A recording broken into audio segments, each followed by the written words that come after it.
పేద ప్రజలని, అణగారిన జాతులని, బీసీ ఎస్సీ ఎస్టీలు ఒక్కసారి ఆలోచన చేయమని నేను మీ ద్వారా విజ్ఞప్తి చేస్తా ఉన్నా. ఇంకా వాళ్ళ కుట్రలకు బలి కావద్దు.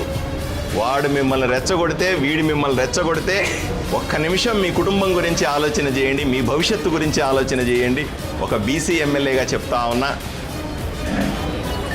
నా జాతులు నేను కాపాడుకుంటాను, నా జాతుల్ని పరిరక్షించుకోవడం నాకు తెలుసు.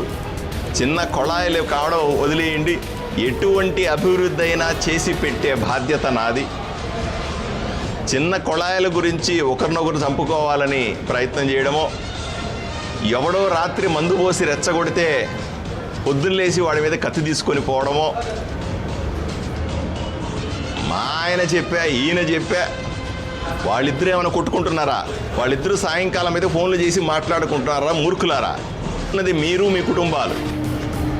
వాళ్ళు బాగానే ఉన్నారు, ఈడు బాగా ఉన్నాడు, వాడు బాగానే ఉన్నాడు. మిమ్మల్ని రెచ్చగొడితే మీరు రోడ్ల మీద పడతా ఉన్నారు, హాస్పిటల్ మీద పడతా ఉన్నారు. మీ కుటుంబాల్లో ఎవరిని పట్టించుకుంటారు? మీ